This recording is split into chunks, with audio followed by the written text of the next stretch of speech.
সামাজিক যোগাযোগ মাধ্যমে ভুয়া তথ্য ছড়িয়ে সৌদি আরব সহ মধ্যপ্রাচ্যের শ্রমবাজার অস্থিতিশীল করার অপচেষ্টা করছে একটি মহল। গাজায় ইসরায়েলি আগ্রাসনের প্রতিবাদে বাংলাদেশের সাধারণ মানুষের বিক্ষোভকে পুঁজি করে এই অপচেষ্টা চালাচ্ছে তারা। ফ্যাক্ট চেক বলছে, সৌদি যুবরাজ সালমানের ছবিতে জুতা নিক্ষেপ ও বিক্ষোভের কারণে গ্রেফতার, শাস্তি, দেশে ফেরত পাঠানো, এমন যে বিষয়গুলো সামাজিক যোগাযোগ মাধ্যমে এসেছে তার সবই ভুয়া। সোহেল সামির রিপোর্ট। মধ্যপ্রাচ্যে বাংলাদেশের সবচেয়ে বড় শ্রমবাজার। এই অঞ্চলে রয়েছে প্রায় ২৮ লাখ রেমিটেন্স যোদ্ধা। দেশের মোট রেমিটেন্সের ৪৯% আসে তাদের হাত ধরে। উল্লেখযোগ্য সংখ্যক শ্রমিক রয়েছে সৌদি আরবেও। তবে এই শ্রমবাজারকে অস্থিতিশীল করতে সামাজিক যোগাযোগ মাধ্যম ব্যবহার করে শুরু হয়েছে নানা ষড়যন্ত্র। এটি একটি মিছিলের ছবি। বলা হচ্ছে, এই মিছিল থেকে সৌদি যুবরাজ সালমানের ছবিতে জুতা নিক্ষেপ করা হয়েছে।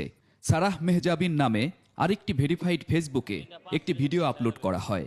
দাবি করা হয়, ইসরায়েল বিরোধী বিক্ষোভ করায় বাংলাদেশের শ্রমিকদের সৌদি আরব থেকে দেশে পাঠিয়ে দেয়া হচ্ছে। ফিরে আসা প্রবাসী সংবাদের সত্যতা যাচাইয়ের সাথে সম্পৃক্ত ফ্যাক্ট চেক বলছে, এগুলোর সবই ভুয়া। এই ঘটনাগুলো সৌদি আরবের সরকার পক্ষ থেকে কোনো ঘোষণা নেই। সৌদি আরব সরকার এই ঘটনার সাথে যোগাযোগ বা যোগসাজশ থাকার কারণে কাউকে পাঠায়নি। এটা সৌদি আরবের একটা সাধারণ ঘটনা এবং এক্সে যে বা এই জিনিসগুলো নিয়ে যে অপপ্রচারগুলো ছড়ানো হচ্ছে সেটা পুরোপুরি হচ্ছে অপতথ্য।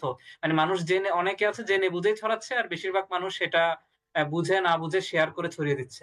এ ধরনের অপপ্রচারকে অর্থনৈতিক ঝুঁকিতে ফেলার চেষ্টা হিসেবে দেখছেন সংশ্লিষ্টরা। যারা এই বিষয়টা এইভাবে অপপ্রচার করছেন, আমি তাদের কাছে বিনীত অনুরোধ জানাবো, আপনারা যেরকম নিজের ক্ষতি করছেন তেমনি দেশের ক্ষতি করছেন।